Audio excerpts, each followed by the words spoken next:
Hello. The chief ministers of Karnataka and Kerala were in Delhi last week. They were protesting what they said was the injustice meted out to their states by the union government. They were joined by other senior politicians from many states, mostly southern states, and they all, railed against the union government and the injustice meted out to the southern states in particular. And if you look at this, it's been a complaint that has sort of been boiling for quite a while. And if you look at Chief Minister Siddharamaya's speech, he said,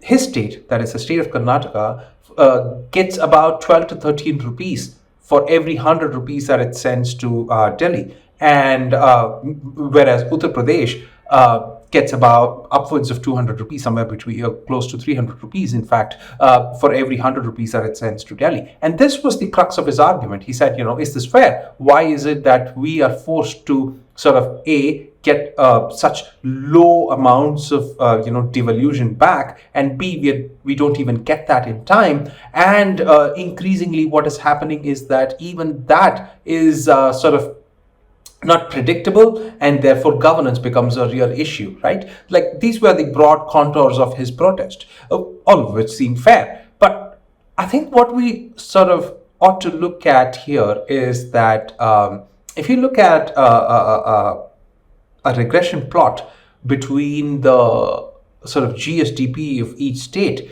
and the budget of that particular state for the last year, what we see is that, most other states, including some in the Gangetic Plains, though most of the states in the Gangetic Plains are sort of takers from the system, and most southern states are, givers into the system. It is Uttar Pradesh which sort of is an extreme outlier, right? Like, most of the states such as, Madhya Pradesh or Rajasthan or Chhattisgarh or Jharkhand, these states, in fact, take a little, but they're nowhere near, Uttar Pradesh dwarfs every other state in comparison in terms of how much it takes, right, from the overall system, right? And that is the basic problem that we have.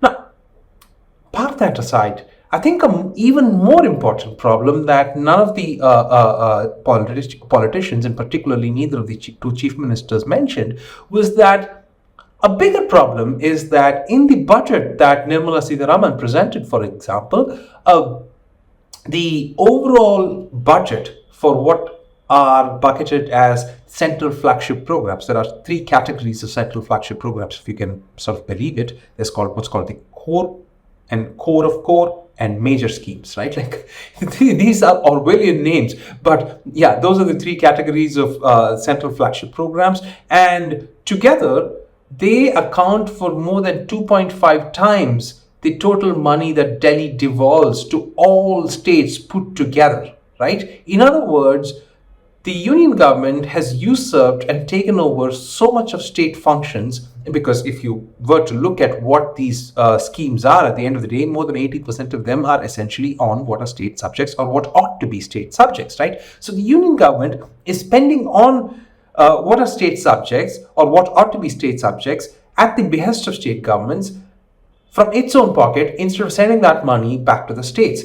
And that is the biggest problem. If we had a system wherein that money was sent back to the states, I don't think this competition between Karnataka and Uttar Pradesh would be that serious. And I don't think chief ministers would come to Delhi to start protesting against the union government's sort of devolution or lack thereof.